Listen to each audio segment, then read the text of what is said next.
Is intermittent fasting safe for seniors? 5 golden rules you should know. Dear friend, the other day I was walking around the park near my house. The weather was chilly, the gentle golden sunlight spread across the tree-lined path. I met Mrs. Ellen, a close old friend, this year 72 years old but still agile, still walking steadily. She sat down next to me on a stone bench and whispered as if sharing a secret. She said, "I started trying intermittent fasting a few weeks ago. I'm a bit worried, but I feel lighter. My mind is also clearer. What do you think? Maybe I should try it, right?" I smiled. Mrs. Ellen's question is not uncommon. Recently, more and more elderly people like us are curious, even excited, about a nutritional trend that young people are talking about a lot: intermittent fasting. But then many questions arise after that. Can older, weaker bodies handle it? Will it cause nutritional deficiencies? Will it cause dizziness, hypoglycemia? And if not done properly, is it dangerous for your health? These are very legitimate questions. Intermittent fasting is not about starving yourself or your body. On the contrary, it is a way to reorganize your eating time so that your body can rest more reasonably, like a short vacation for your digestive system, to help it recover and work more effectively. Simply put, intermittent fasting is when you eat during a certain period of the day and stop eating during the rest of the time, usually in the evening and at night, when your body needs to rest. For example, if you eat breakfast at 9 a.m. and dinner before 5 p.m., and then don't eat anything after that, that's already a form of intermittent fasting. Simple, right? The interesting thing is, when your body stops taking in food, it doesn't starve your organs. Instead, it starts a process called self-cleaning, scientifically known as autophagy, which cleans up damaged cells, reduces inflammation, helps balance blood sugar, and improves memory. Like a machine that gets the right amount of rest, your body is also regenerated and renewed from the inside. A number of scientific studies at Johns Hopkins University and the American Institute on Aging show that, in the elderly, when performing intermittent fasting gently and properly, the body can improve blood sugar control, especially beneficial for people at risk of diabetes or insulin resistance. Reduce visceral fat and regulate cholesterol, thereby reducing pressure on the cardiovascular system. Increase anti-inflammatory ability, making joints and bones more comfortable, reducing chronic pain. And in particular, there is evidence that this process activates nerve cells, thereby supporting memory and mental clarity, something we all hope for when we turn 60. But this can only be achieved if we do it correctly and listen to our bodies.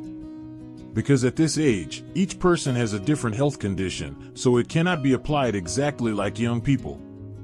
You should not fast for too long, you should not skip important meals, and you should absolutely not change your diet on your own if you are taking medication or have an underlying medical condition. I want you to imagine that intermittent fasting is not a hardship, but a way to treat your body kindly.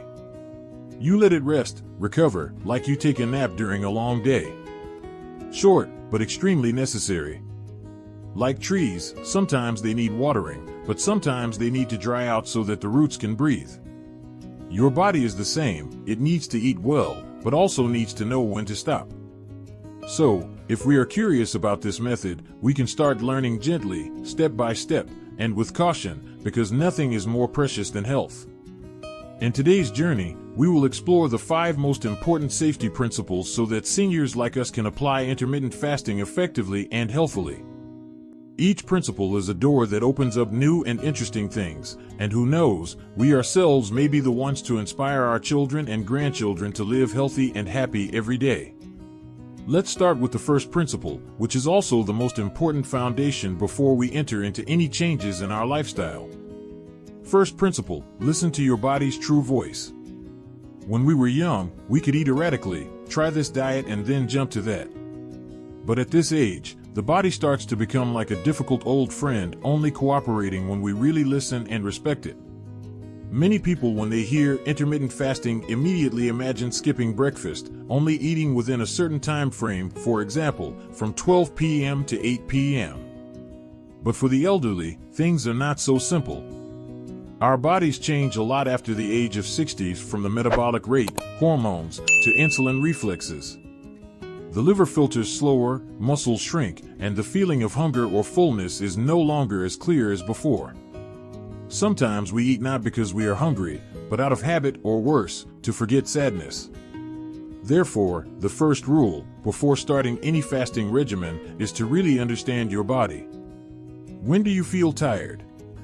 Do you often have low blood sugar? What is your best meal of the day? When do you feel most alert? Tom, 68, from California, experienced dizziness when trying the 16:8 fasting method, that is, eating within an 8-hour window and fasting for 16 hours.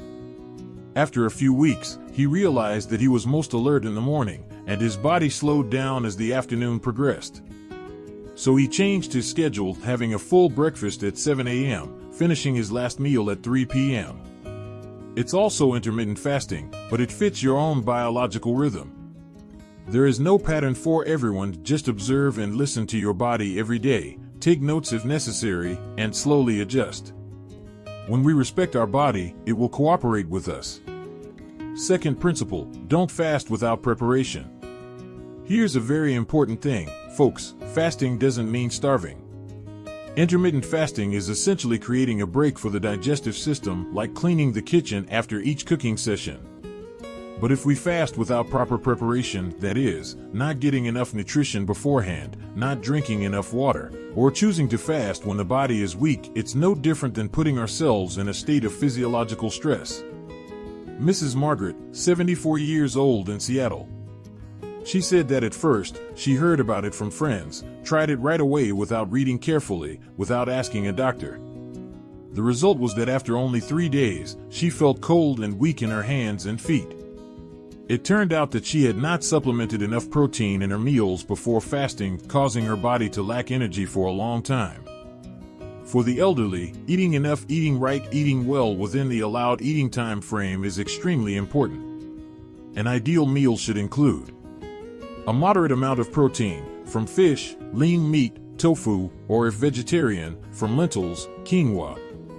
Good fats from avocado, olive oil, or nuts. Green vegetables to add fiber and vitamins. And don't forget to drink water, at least 1.5 to 2 liters per day, depending on your physical condition. Eating enough helps the body have energy to maintain activities during the fasting period. And don't be afraid to eat a lot, as long as you choose healthy foods. If the meal before fasting is sloppy and lacks nutrients, the body will react negatively, fatigue, irritability, difficulty sleeping, even dizziness. So, never start intermittent fasting with an empty stomach and a simple meal. Third principle, regular monitoring and adjustment. One thing that is often overlooked when using intermittent fasting, especially for older people, is the lack of close monitoring and flexible adjustment. We are no longer in our 20s, when our bodies can quickly recover. Even small changes can cause big reactions. Therefore, monitoring the basic indicators, such as blood pressure, blood sugar, sleep, alertness, is very important. Mr. Franklin, 70, from Texas, has a history of prediabetes. When he started intermittent fasting, his doctor instructed him to measure his blood sugar in the morning and before eating, to monitor how his body responded. After just 2 weeks, the results showed that his blood sugar was more stable, and he also found that he felt less sleepy after lunch. But not everyone is like that. Some people feel dizzy, some people have trouble sleeping, and when that happens, it is important to know how to adjust. You can switch to a gentler fasting style, such as 12-12, which means eating within a 12-hour window, fasting for 12 hours instead of 16:8. Or simply stop fasting during weeks of stress, illness, or medication changes. Don't force yourself into a fixed schedule. Be flexible. Our bodies are delicate systems, don't force them, but talk to them gently and observe each response. At this point, you may feel somewhat more at ease with the idea of fasting. It is no longer too strict or too youthful, but can be completely adjusted to suit the lifestyle and physical condition of the elderly. We've talked about listening to your gut, not fasting without preparation, and monitoring and adjusting regularly. the first three principles are the foundational building blocks for a new and safe nutritional journey. And now that we've got those first steps down, let's move on to the next part, where we'll explore something equally important: what to avoid when fasting intermittently, and how to make it a sustainable lifestyle rather than just a trend. I still remember the look on Ellen's face as she leaned over and asked me quietly, "But what if I do it wrong? Is there anything I shouldn't do when doing this?" A great question. Because it's not just knowing what to do, but also knowing what to avoid, so as not to go astray or accidentally harm yourself. Fourth principle: don't let fasting become a pressure. At this age, you and I have gone through all the rainy and sunny seasons of life. We no longer need to follow trends or force ourselves to follow a certain pattern. If something is not suitable, does not make us feel peaceful, we should let it go. Unfortunately, many elderly people, when starting intermittent fasting, accidentally turn it into an invisible pressure. They set themselves a very strict schedule, not eating even though their stomachs are growling, not daring to change the time frame for fear of breaking the rules, and even blaming themselves for eating a little late. Mrs. Christine, a 67-year-old widow living in Colorado, once said that she felt failed because she could not fast until 1 p.m. as planned, even though she had to go to the hospital that morning and was exhausted. She blamed herself, then gave up after a week because the psychological pressure was too great. I told you before, and I'll tell you now. Health is not a straight line. It's a spiral journey, sometimes forward, sometimes backward, sometimes needing a break. And most importantly, always feel comfortable in your own body. If you feel weak today, you can eat earlier. If you didn't sleep well today, don't fast too long. If you have family issues this week that are making you stressed, take a break from fasting, then come back when you're feeling better. We're not doing this to achieve perfection, we're doing it to find balance, and to give our bodies the energy to live healthy, happy lives. Don't let fasting become a clock that ties you down, let it become a gentle, flexible rhythm to your daily life. Fifth principle: build a lifestyle of companionship, not isolation. There is something very special about old age, that is, we begin to deeply understand the value of connection. Not only with our children and grandchildren, but also with our peers, people who have the same experiences, the same thoughts, the same concerns about health. Intermittent fasting, if done alone, can easily be boring or anxiety-inducing. But if we share, talk, and practice together, the journey becomes much lighter and more enjoyable. In some senior communities in Oregon, I know a group of grandparents aged 65 to 80 who have formed a happy fasting group. Each person chooses their own meal time, but meets every week via Zoom to share. What did I see today? What did I eat? Did I feel better? Some people tell stories about cooking vegetable soup without oil before fasting. Others brag about discovering that ginger tea helps with morning hunger. And you know what? They call it the 70s routine, as part of an active lifestyle. When you have someone to talk to, even if it's just a little bit each week, it makes fasting easier and more sustainable. No need to be a nutritionist, no pressure, just caring and connection that can sometimes be more valuable than advice from a book. So if you're thinking about trying intermittent fasting, talk to a friend. Maybe a neighbor, a family member, or a local group. Who knows, it might open the door to something new and better than you expected. This reminds me of a quote from Dr. Mark Mattson, one of the leading experts on intermittent fasting at Johns Hopkins University. He once said, "The human body is not designed to eat 24 hours a day. We need breaks to recover, to clean our cells, to rest our brains." And yes, modern science has shown that intermittent fasting, when done correctly, can help improve memory, reduce the risk of Alzheimer's, improve insulin sensitivity, and help reduce inflammation. But for us older people, these effects can only be achieved when accompanied by a relaxed mind, a nutritious diet, and a lifestyle that is tolerant of ourselves. Remember, each body is a separate world. What works for someone else may not work for you. And what you did when you were young may not work when you are old. The most important thing is to recognize your own limits and respect them. We have just gone through two more equally important principles in the intermittent fasting journey. Do not put yourself under unnecessary pressure. And always seek companionship so that healthcare becomes warmer and more meaningful. Surely by now, you have a clearer, more thorough view of fasting, not just a method, but also a part of how we live and love ourselves in our twilight years. And when you are ready with that solid foundation, let's move on to the next part, where we will talk about something very important. How to maintain intermittent fasting gently, effectively, and happily in daily life. And how to make it not just a short experiment, but a natural part of our own healthy and happy life journey. Last week, as I sat sipping afternoon tea with my best friend, David, 72, who lives in Arizona, he asked me a question that kept me thinking all night. Now I know how to start, what to avoid. But how to keep this up over the long term? Without giving up halfway? A sincere question, and very practical. Because at this age, none of us want to try something only to give up halfway. We want something sustainable, gentle, not disrupting our lives, but can silently support our health every day. And from that question, I realized that most older people fail when applying intermittent fasting, not because they lack determination, but because they lack a life strategy to accompany that method. So today, I want to invite you to join me on one final journey, where we will learn together how to turn intermittent fasting into a gentle habit. And most of all, make our own lives easier and more worth living every day. First strategy, listen to your biological rhythm, live naturally. Have you noticed, when we are young, we often force ourselves to follow the work schedule, meal times of the company, of our children, of society. But when we get old, our body starts to listen to its inner voice again, eat when we are really hungry, sleep when we are sleepy, and feel every little change in our stomach, sleep, and heart. And that is the ideal condition to start a habit like intermittent fasting, if we listen to our own biological rhythm. No need to choose a 12:8 or 16:8 time frame like young people are making noise on the internet. Instead, ask your body every morning, am I hungry today? Do I need a light morning or do I need more energy?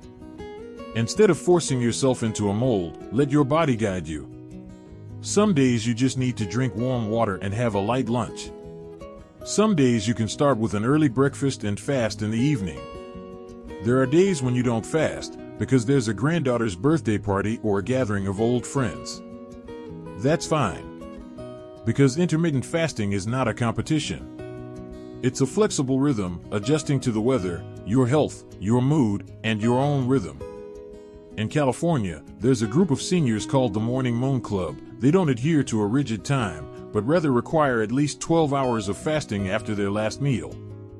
And for them, that's enough to give their digestive system a break, to let their body heal, and most importantly, no one feels forced. Second strategy, choose nourishing foods, not just to fill them up.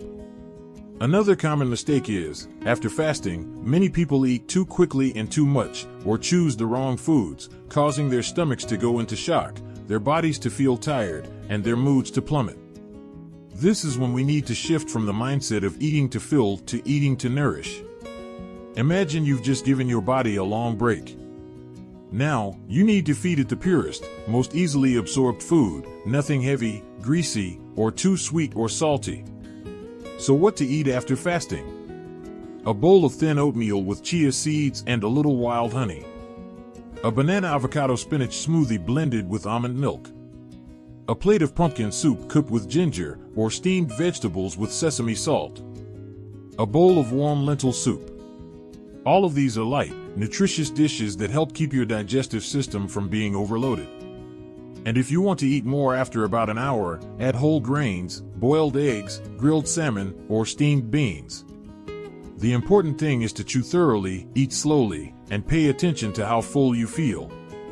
I know a man named Harold, who lives in Washington, who once said, "I learned that eating is not about pleasing your tongue, but about being kind to your stomach." And that is what I always carry with me. Third strategy, incorporate gentle movement, get your blood flowing. When you fast, especially in the morning, your body begins to activate the process of self-cleaning cells, also known as autophagy. This is when old cells are eliminated, new cells are stimulated to regenerate, a very important mechanism to prevent aging. And to make this process go more smoothly, you should add gentle movement. No need for heavy exercise, just activities like walk slowly around the garden for 20 minutes every morning. Stretch, rotate your arms, legs, back and neck. Practice deep breathing for 5 minutes, or meditate gently. A study at the Mayo Clinic found that the combination of intermittent fasting and moderate exercise improved cardiovascular function, reduced bad cholesterol, and improved memory in people over 60. Your body doesn't need high intensity, it needs regularity, gentleness, and full presence. It's as if every morning, you're inviting your body to step into a new day with you, fully awake and alive. Fourth strategy, keep a light journal and smile more. It sounds simple, but I insist, write down your journey every day, even if it's just a few lines. How long did I fast today? How did I feel? What did I eat? How was my mood? You don't need to write it like a thick diary. Just a few lines, a few bullet points in a small notebook. And every now and then, look back, you'll see how far you've come, how deeply you understand your body. And most of all, smile a lot. Fasting doesn't always go smoothly. You may feel a little uncomfortable or stumble a few times. But that's a normal part of the journey. Be gentle with yourself, the way you would be gentle with your toddler. Dear friend, so we've gone through 5 safe principles for applying the intermittent fasting method and 4 basic strategies to maintain it gently, effectively, and joyfully in your daily life. If you've listened to this far, it means you're really caring about your health. And that's already an act of deep love.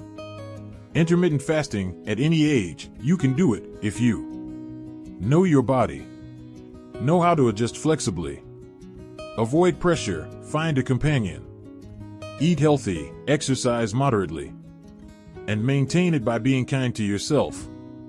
Old age is not the time to start following the trend, but the time to choose the most quintessential, simplest, and most suitable things to live healthy, deep, and happy. If you find the sharing in this video useful, I invite you to leave a comment below, share your feelings, or the fasting journey you have experienced. Who knows, someone else will see themselves in your story. And don't forget to like the video and subscribe to the channel, so you don't miss out on intimate and valuable stories like this every week. Wishing you a peaceful, healthy, and fulfilling life at any age. Thank you for listening. Goodbye and see you in the next video, where we continue our journey of loving ourselves together.